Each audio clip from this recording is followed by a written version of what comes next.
Chuck Conan. You're watching Invest Comics TV. Hello, this is Rick Osmond with Invest Comics TV, and with me today is Everett Soares of Jolly Rogue Studios. Everett, why don't you tell us what that is and what it's all about? Well, Jolly Rogue Studios is a new formatted studio. It comprises of myself, Everett Soares. I'm a writer and creator of Sky Pirates of Valandor. My artist, Brian Brindley, is offering artistry talents. He has gone through the first volume of Sky Pirates with me.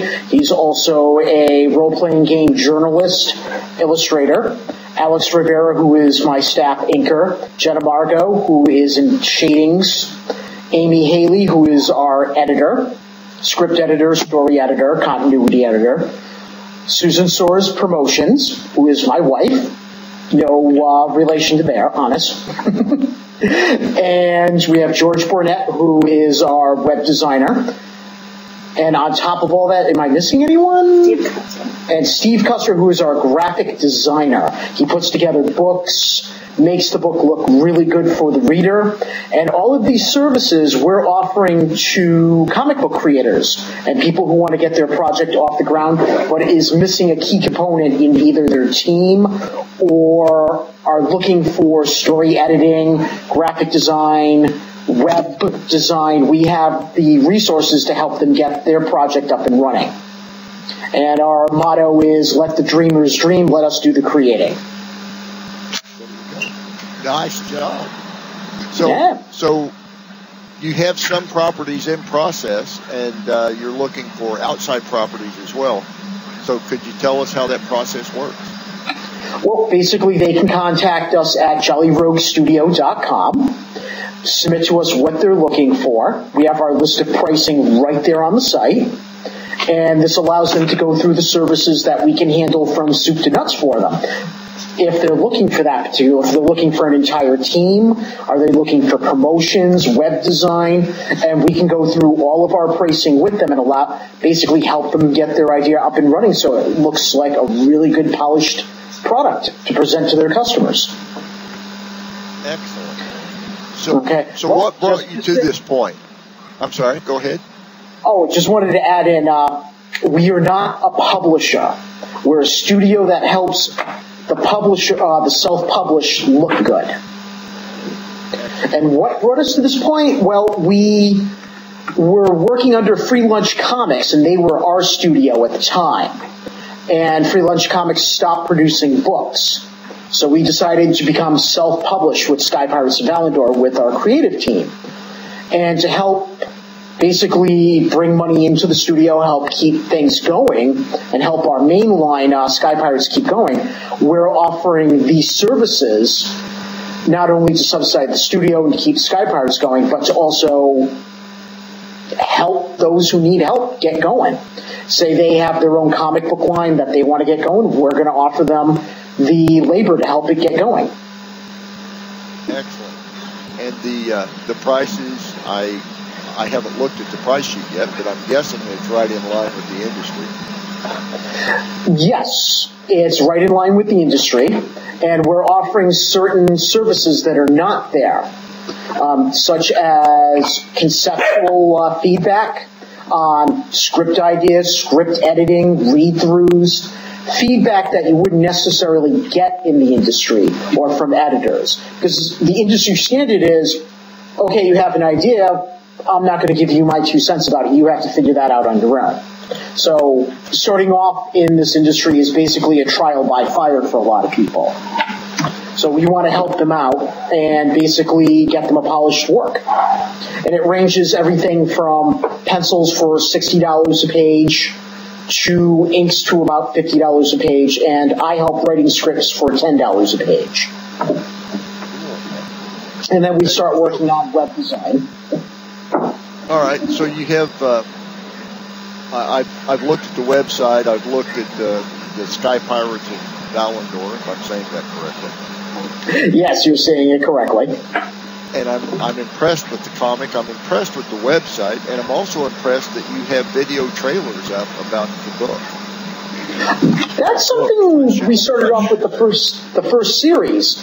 And we really like the idea. We're continuing on with each volume. There's going to be a new trailer that's going to set the tone for it. And I'm really excited because the steampunk group Adney Park allowed us to use one of their songs for our second trailer. And this sets the tone for it. And I'm really excited about this. This is like one of my favorite bands. They said yes, and it's like, wow. Yep. Adney Park is coming along very quickly, in my opinion. And yeah, it's a good catch that you have them on your trailer. So, where do you expect to take the studio and books, and do you have any other projects of your own that you hope to bring out through those studios? What I'd like to do with the studio is to have it grow, to start off with my core group of people I've worked with: Brian, Alex, George, Jet, Amy, my wife Sue, and basically grow the studio and try out new talents and grow the studio to bring in more of an eclectic mix of pencils. Of course, I'm going to, how can I put this gently here? I'm going to try out the people, see how they work, if they work in a team environment, basically have them go through an interview service and grow the studio and have more of a talent pool to work from. All systems are functional. And get past the range to Mr. Jackal, the new king of radio. Is there life on other planets? This is nuclear physicist Stanton Friedman, and now I'm a voice in the Jackal's head. Is the government keeping secrets from us? This is Stephen Bassett, and I am now a voice inside the Jackal's head. Want to find out more? Listen to the Jackal's Head on the Super Media Network. The biggest trick the Jackal ever pulled was to convince the world that he doesn't exist. We're back from the break with Everett Soares of Jolly Rogue Studios, who has big things going with Dark Brain and maybe soon Dark Lord and a few others. Well, knock on wood. The whole idea behind Hunter Red is to put together at least, I have 14 pages scripted out to show off the main character, to set up a timeline, and our colorist in the studio, Jen Amargo, wants to get his pencils wet doing sequentials. So we offered him the script, and he's excited. In February, he's going to be working in on that. So this is going to be a launch to see how the style of this one's going to particularly pan out. He likes the script. I've had a couple of people read through the script, and people are starting to enjoy the character. Excellent. Now, so what else? Dark Brain, oops, sorry. Go ahead. Well, with Dark Brain, it's more of an adult-oriented NC-17 rating. But Andrew approached me and wanted me to do the story for him. So I panned out a couple of new ideas for him, and he's working with a new artist for that. And I'm excited to really see that. And I submitted the most recent script line to him, so I can't wait to see that come out and see his feedback on that. Sure. Yep. Actually, I'll be talking to Andrew later this week. So. Oh, you're gonna love that interview. Yeah, I'm sure. And actually, I've talked to a couple other people who have been working with Dark Brain in the past. Sissy, who's another writer. And, Sissy's a great person. Yeah, she is. We had a really good interview with her, which will be up here shortly. Oh, I'm going to watch that one. Yeah, Dark Brain has some interesting properties going on. And like you say, they're more mature genre than what I grew up with straight DC and Marvel, but nevertheless, it's interesting stuff and well written for the most part.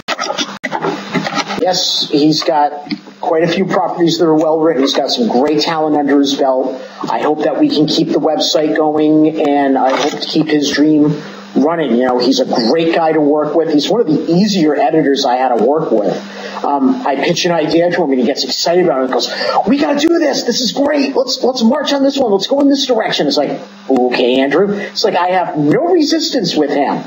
He says, "Well, I think this could be changed." It's changed like in 5 minutes. There you go, Andrew. No problem. And I had to run the gambit of different editors, and I have to say Andrew Czar is one of the best guys to work with. Well, I'll make sure that he knows you said that. Anyway, so getting back to the studio for just a little bit. Sure. How much prep should a person have under their belt before they come to you? I mean, is it just, I want to have a comic book, or I have these characters with these general costumes? And I mean, how much detail do they need to be successful, I guess? It depends on what they need. We need to evaluate how much information they have, what services they're looking for, and then we can proceed on what we can offer them. If they have character concepts that need to be polished up, sure, we can work that into the artwork. If they have an idea that needs to be fleshed out or a direction to take it in, we evaluate that and say we have writing or editing, or even it's just a simple script that needs to be read through and edited to see if it flows and the dialogue. We have the editor for that. So these are services that we can offer to help flesh out their idea. So even if they just say, well, I have an artist, I just need this. Okay, well, we have that. Here you go, and this is our rates. So they should at least have something put together, either an idea or what direction they want to take it in and how committed they are to that idea. You know, do you want to do a one-shot? Right. How interested are you? How passionate are you with your project? How far do you want us to go with it? Do you want to do a mini-series? What are you looking for? So they should have at least some basic ideas and answers for those questions. Sure. So this could extend beyond the vanity comic. It could go to like corporate training stuff or anything along those lines. Anything that would fit the general genre of graphic backed up with good writing. Correct. Yep, you're dead on with that. It's basically filling in the gaps of what they don't have with what we have and what they need. So it's basically doing a little bit of probing of how much they need. And it's not just for comic books. If they need a game journal done or a world built, or even just if they're a writer, you know, it's like, I don't want to do a graphic novel, I want to do a regular book. Okay, well, send us your stuff, and we'll run through, edit it, and see how it's constructed and how well it flows. And also, if they need a cover artist for the book, we're there for them, because we can do everything from Brian doing the pencils for it to Alex inking it and having Jet even do the colorization, and even Brian is trained in acrylics and oils, so cover artwork is no problem. Well, very good, Everett. I appreciate you coming on Invest Comics TV and telling us all about Jolly Rogue Studios and the services they offer, and I'll look forward to more editions of the Sky Pirates and Realm. You'll be the first one on the list for the next issue to come out. We've got 1 and 2 in the can, and 3 is being worked on now. I'll certainly look forward to that, and we'll talk to you soon. I'm sure you'll have some more announcements coming out, because you have. Oh, yes. Thank you so much, Rick, for having me tonight, and thanks for allowing us to promote our studio through your system. Well, thank you, sir. And give Sue a kiss for me.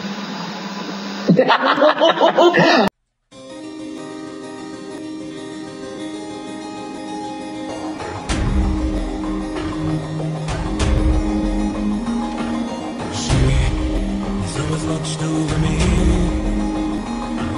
She takes good care of me.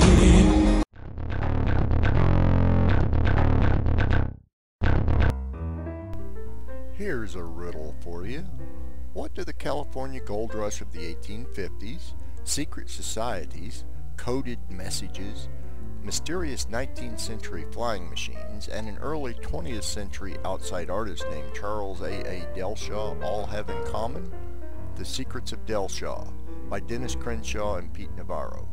Go to www.secretsofdelshaw.com to learn more.